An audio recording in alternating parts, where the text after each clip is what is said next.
Ang konti ng bigay, ano? Nagbigay niya yung ano eh, tinderang panibago eh. Imbis na 2 order na lang yun, ginawa pa 3 eh. Alam ko naman kasi yung takal ni nanay eh. Good morning! Happy Friday! Ang bilis ng araw, Friday na. Okay, salim pansit canton, almusal, tapos niluto ni Kuya John itlog, scrambled egg, at saka nagiinit siya ng tubig ngayon doon. Ang sama kasi ng tema ko kahapon maghapon, oh, talaga naman. Kahapon maghapon, alam mo yung pakiramdam na akala mo dumi-dumi ka na, tapos pagpunta mo ng CR, uutot ka lang ng malakas. Grabe yung ano, tiyan ko na. Mahirap na ako sa panunaw. Ano yun? Ito, oh. Chocolate lang tayo. Chocolate. Yung panunaw ko kasi talaga hirap na ngayon sa karne. Dati hindi ko ito nararamdaman. Parang naramdaman ko to 2 years ago lang. Yung ganun. Kasi yung may best friend ako, ang tagal niya nang inaangal. Sabi niya, hirapan daw siyang matunaw yung mga kinakain, lalo pag karne. Kakuha ko hindi. Araw-araw pa akong nadumi. Pero ngayon, 2 years ago, hirap na rin akong dumumi. Ito si Ampet, ang bata pa nito, ramdam niya na yun. Yung ganun. Makahiga lang ako maghapon dito sa sala. 2 kami ni Kuya John. Buti nga hindi masyadong mainit kahapon eh. Kaya kahit na hindi ako maghahakbat, okay lang na nakahiga ako. Nakakahiya. Dumating pa naman yung girlfriend ni Ampet. Nakahiga lang kami ni Kuya John sa sala. Kasi nga sa mga pakiramdam ko. Buti nga pagdating ng gabi, na-film ko si Ali. Kasi nga, ang dami-dami niya ng laro na wala, hindi ako nanonood. Hindi man lang ako nag-vlog doon.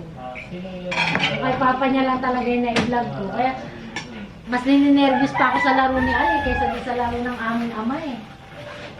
Sa laro ni papa namin, chill-chill lang kami. Kaya napapasigaw talaga ako, naninigas yung katawan ko.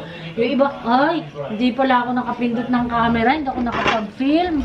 Talagang, ang dami kong gawain din kahapon yung hindi nagawa. Ay, konti lang naman, pero para sa akin kasi madami na kapag ganun yun. Dapat maglalaba ako. Dapat magpapalinis ako ng kuko. Wala, hindi ko talaga nagawa. Ang sakit ng tiyan ko. Masakit na pati, akala mo naiihi ka, na nadudumi, diba? Naramdaman mo rin yun? Nakaraan. Oh, yung nga ganun eh.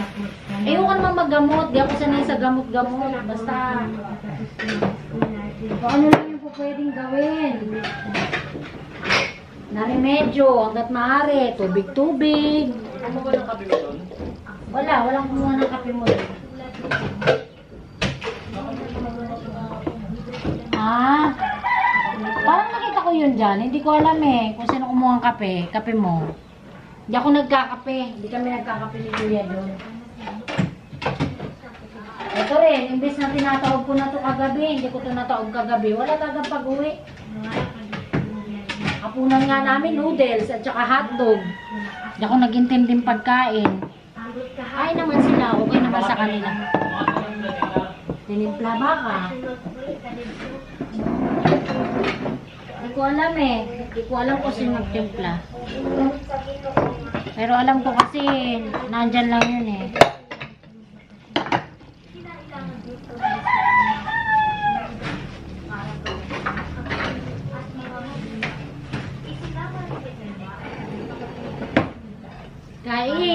Kain tayo, champurado. Tapos, ano ba to? Pansit canton. Ang konti ng pansit canton, ano? Kita mo? Nagtakal yan yung isa eh. Yung isa naman, yung isang katuwang.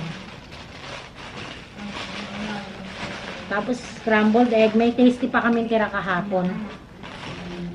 Ano yun? Walang timpla. Ay, ako na magtimpla. Painit lang pala yan. Si Kuya Diyos sumisenya sa gilid. Wala pala kasing timpla, mainit na tubig lang yun. First time ni Mr. magluto ngayon sa aming kusina na ganito na, buo na. Kasi dati nagluto siya nung nandun pa sa may kabilang side yung aming lutuan. Wow, a chef cook namin. Alam mo bang luto yan ng luto? Puro ulam man niluluto. Sisigaw pa yan. Kakain na, nakaluto na ako. Pero wag ka walang kanin. Kaya tatanungin mo siya, may kanin na? Ngayon nga tinatanong ko, may kanin na? Hindi pa.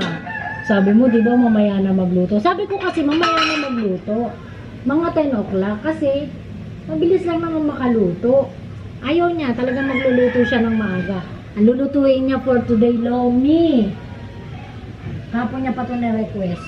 Hindi ako kumakain ng mga noodles. Ganyan. Pansit Canton nga, hindi ako kumakain nun eh. Buti nga ngayon, napapakain na ako. Pero hindi ako kumakain yan. Hindi ako kumakain ng mga instant Pansit Canton, instant noodles. Humihigop lang ako ng sabaw nun pag ako'y gutom na gutom or nung bagong panganak ako. Pero yung mga laman-laman, hindi ko yung kinakain. Hindi rin ako kakain yung lomi na yan. Ang kakainin ko, etong galunggong na pinirito, etong katernon niyan. At saka, ano ba, may pipino pa kami sa ref eh, natira. Tsaka meron pa nga dong ano, meron pa dong repolyo. What? Magsasabaw ka na? Ha? Bakit pinagtsatsagaan mo ganyan? Yung cup? Yung mga ganitong cup noodles, hindi ako kumakain yan. Hindi ako, ewan ko, ayoko ng mga noodles. Pero yung sotanghon, kumakain ako nun. Sotanghon na ginisa. Pero, yun nga, yung mga ganyan, lomi, ayoko niyan. Pero paborito nila yan, paborito yan ng mga anak ko.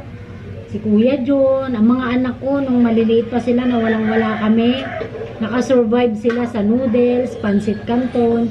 Sa isang noodles, hati silang 4, tapos basta may kanin. Makanin kami dito sa bahay, hindi kami maulam. Kumbaga, hindi kami malakas sa ulam. Kahit yung mga anak ko, hindi malakas sa ulam. Nung maliliit sila, wala nga naniniwala eh. Nasa isang pirasong itlog, hati yung ma-scram, ay yung may pula sa gitna. Hati yung dalawang anak ko, luluto ko ng 2 piraso. Hati yung dalawa. Pag naman walang-wala talaga, isang pirasong itlog, scrambled egg, hahatiin ko yan sa 4. Asin kanin ng almusal nila. Sanay na sanay sila. Sinanay sila ni Kuya John na kanin ng almusal. Kasi, hindi naman ako sanay ng kanin ng almusal. Nagsama kami nito, sanay nga ako, pandesal ang almusal. Siya, sinanay niya yung mga bata, kanin ng almusal, tanghalian, hapunan, kaya sanay dito na makanin.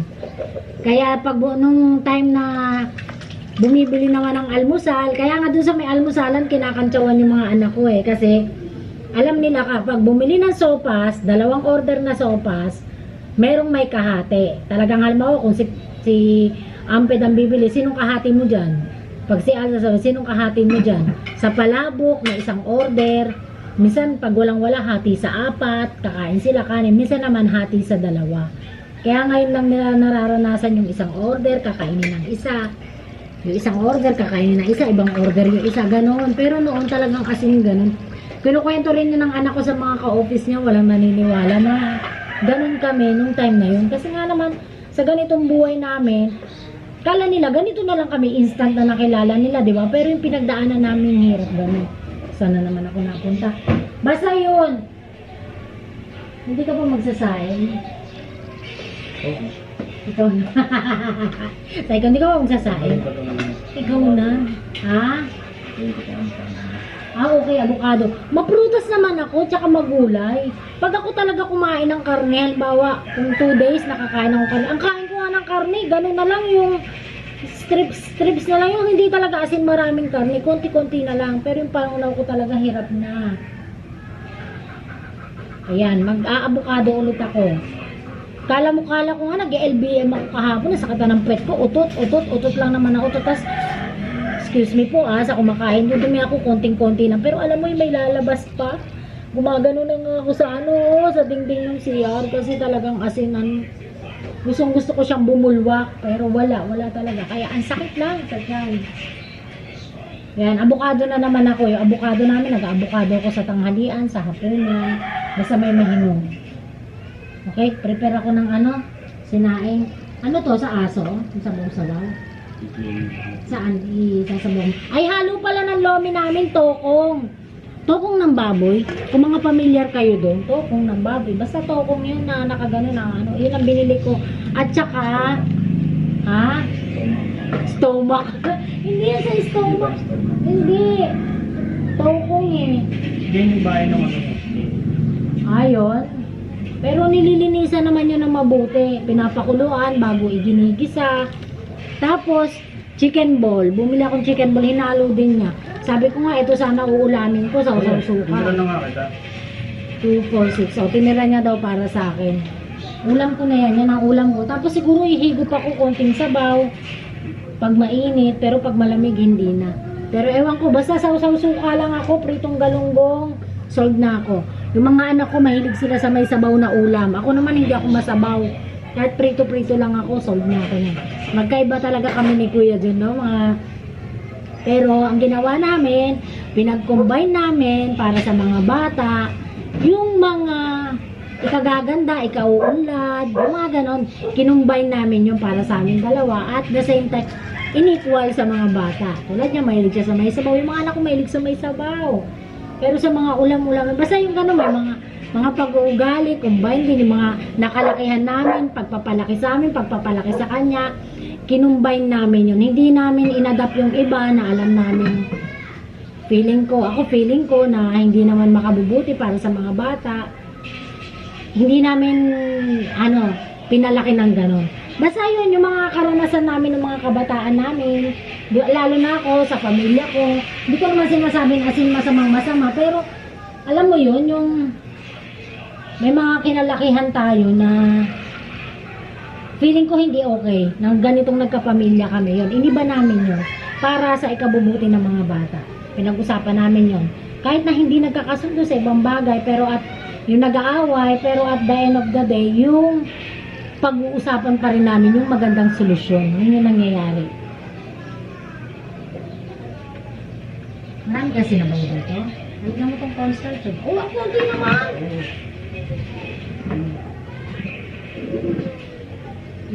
Ako naman sasaing.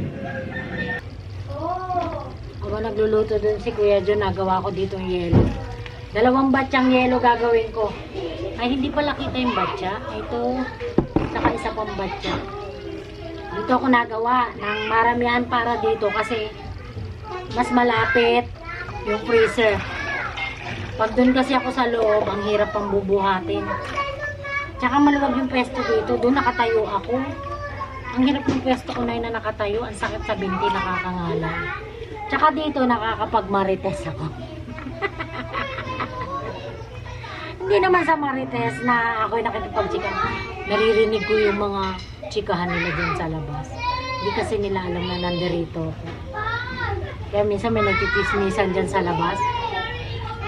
Mamaya itichika ko na kay mister ko yung mga pinag-uusapan nila. Diba? Hindi naman nila alam na nandirito ako eh. Basta tahimik lang ako dito. Kada may bibili kasi, ang bilis ko na rin makalapit doon, no? Para doon sila sa loob, hindi sila nai-istorbo. Sila bahalang kumilos doon. Mantalang ako dito, nakikipag-marites, gumagawa ng yelo. Hindi, tsaka sarap ng pagkakaupo ko dito. Dati, ipit-ipit ko pa yung pa ako. Ang hinihin pa. Magawa ng yelo, nakaganito. Ngayon, nung kahit yung para ako naglalabada, ipitin ko to. Caster ko na ganyan. Solve na. Ang ginawa na. Diba? Bus oras tayo na ito sa yelo Sa dami ng gagawin. Minsan 4 na batya ang ginagawa ko. Minsan naman 3 kalahating batya. Kasi kahit na makulimlim ang panahon, ang ganda ng panahon ngayon, hindi ganun kainit. Mula kahapon, ganyan. Nakakala mo uulan, pero hindi naman uulan. Makulimlim siya. Gusto ko rin yung panahon na ganyan.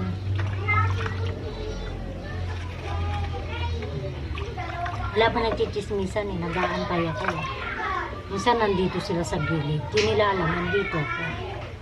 Minsan naman nandiyan sa may tapat ng tindahan. Buhay-buhay nila. Minsan may pinag-uusapan silang kapitbahay. Pero, quiet lang ako. Narinig ko lang dito sa kabila, lalabas ko lang sa kabila. Minsan, ichichika ko kay mister. Kaya dyan lang naman ang kachismisan ko rin naman dito. Kung hindi, si Lude. Minsan kaming dalawa ni Kuya John. Tawagin ko siya. Kung may pinag-uusapan sa labas, pakinggan mo. Diba?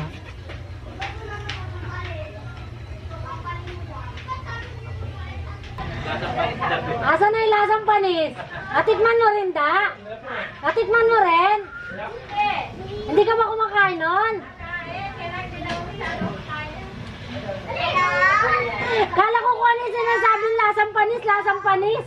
So pagkakita ko kay Paring Saldi yung durian. Malaki ba yun yung durian na... Ganun na. Bumukha siya eh. Bumukhang kusa? Ilog na. Sa akin ka, nangamoy. Ay, oo, pag nangamoy nga daw ng matindi yun eh.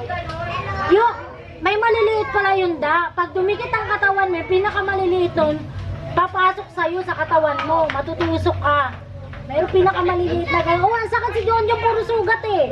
Kung kamay niya puro sugat, sinasalo pa man din.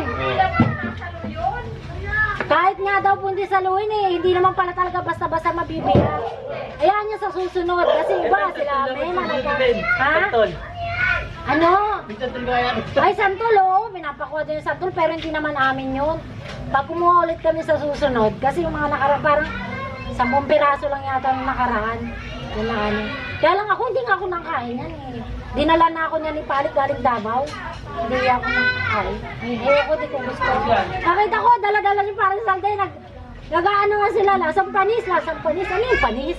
Tingin ko yung durian. Oo, eh ang bukas pala niyan, patayo, hindi pa hanggang pagkanan. Binuksan ko lang ito pinayakan eh. Binigyan ni Kidjo. Oo, okay din, nakain mo din. Kinain ko. Makrema daw eh, matamis din naman daw eh. Tamis. Ako kumain ng As in, sariwa kasi siya, galing talaga ng puno. Kumain si Mana Sintay? Kumain? Tumikim lang. Tumikim lang.